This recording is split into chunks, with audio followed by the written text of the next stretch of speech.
Good evening. I'm Jan Lewis, and the topic I wanted to discuss from our lessons throughout this class is Title IX, Equal Opportunities for Women in Athletics.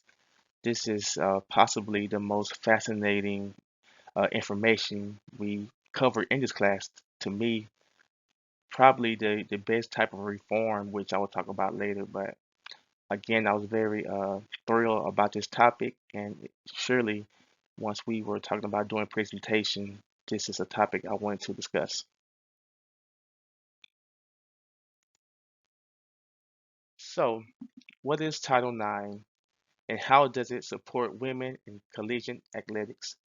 So, as we progress through these slides, there's a few topics that we're going to discuss about Title IX, where it came from, how it's going to help us progress in the future, the steps we have made so far. So, a few things we're going to discuss, and let's go on to the next slide to move on.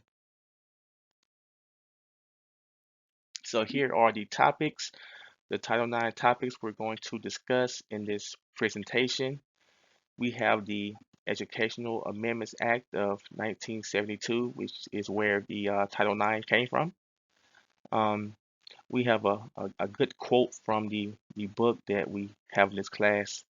The quote is possibly the greatest reform in college athletics in our book that we again got from this lesson. I'm gonna go over that in you know a little bit. Not equal to male counterparts when it came to athletics. We're going to discuss how the female athlete is not equal to the male counterparts in collegiate athletics in the past, and the steps we need to take or needed to take during that time period to get women on par with those male athletics. How did male counterparts feel about the implementation of Title IX? So just going to basically discuss how during that time period, how did males feel about women athletes in college sports feel, and especially how they feel about equality during that time frame.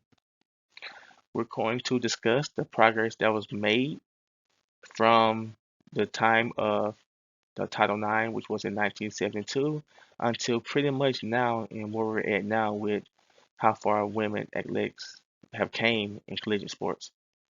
And lastly, what's next for women athletics? So we've made great strides from 1972, and there's still a few ways to go. So we're going to talk about what's next for women in college athletics. So the first topic, Educational Amendments Act of 1972. So pretty much just gonna get a definition on that. So pretty much how Title IX originated. So Title IX of the Education Amendments Act of 1972 of the Civil Rights Act of 1964 was signed into law by President Richard M. Nixon on June 23, 1972 as part of the Public Law 92-318.2. For the first 30 years, different cycles of interested parties continually attempted to scrutinize, define, and understand this broad-based gender equality statute. Debates occurred throughout various levels of legislative, judicial, educational, athletic, and print media in the United States. Title IX. The statute patterned after Title VI was initiated legislatively in 1972 by the 92nd Congress.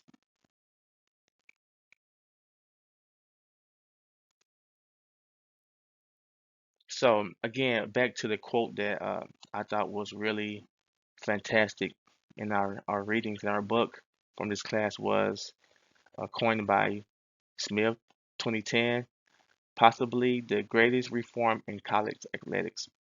And I just thought this topic, this quote was on point because it really is. There's been so much progress that was made in the NCAA and how it was formed, and so many things to get the NCAA uh, up to a better level when it comes to participation, rules, violations, all those things of that nature. But to me, there's nothing better than when you want to talk about equality.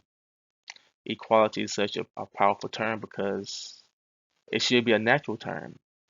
Women should be treated equally just as their male counterparts. There should never have been a differentiation between those two in the first place. But we made great strides, and again, with Title IX, it brought female athletics in the limelight to pretty much make everything better for them, to give them the highest quality of sports just as their male counterparts. That's why, to me, this quote holds so much weight because it really is, to me, the greatest reform in college athletics.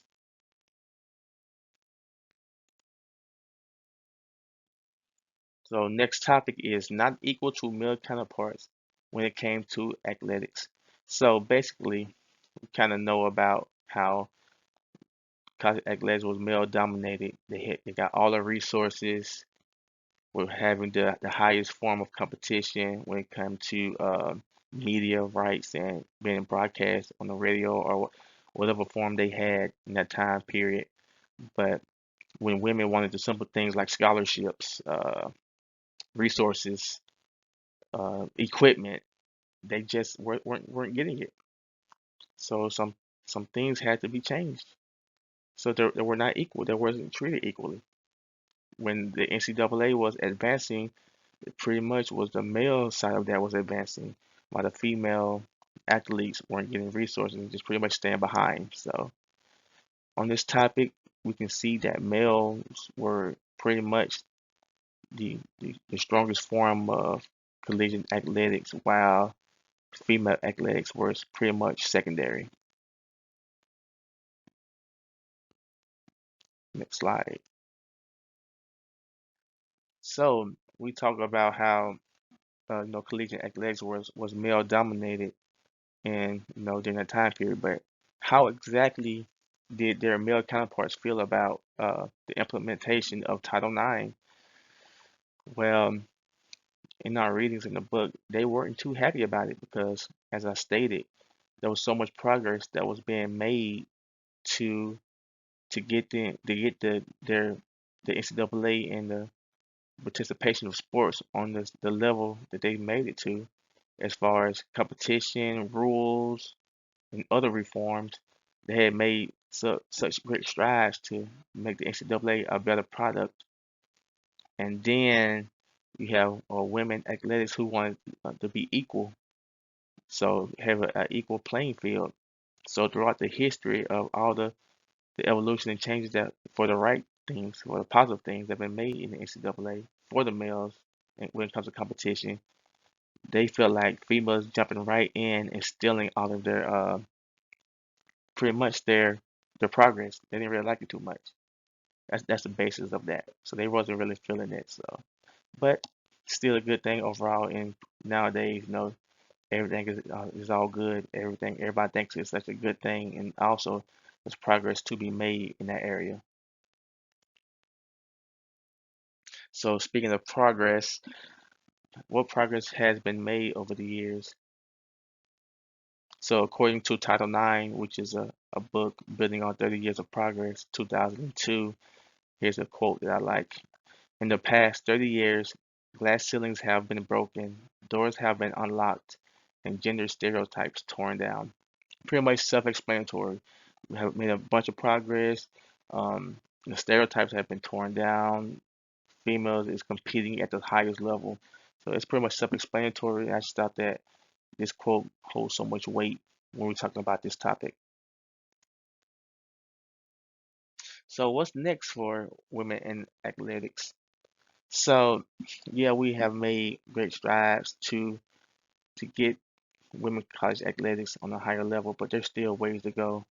Still are getting the let's take college football for example. It's probably the highest form of sports in the U.S. entertainment behind the NFL, and even with male basketball or baseball, you can look at ESPN and you can see the highlights of the World Series being broadcast on the hour, every hour about what's going on in sports.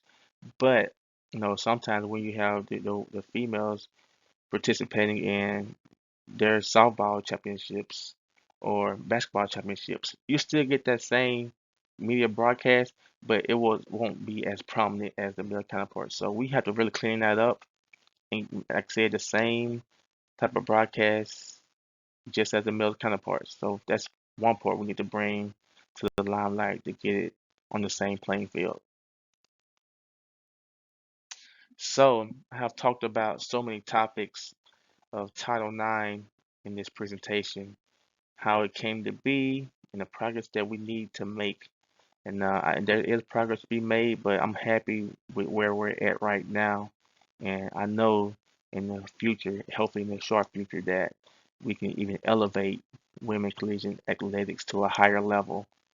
So this concludes my presentation on this matter, and I hope I presented some useful information on this topic. It's such a topic that I really appreciate. Thank you. Those are the references that I use in this presentation.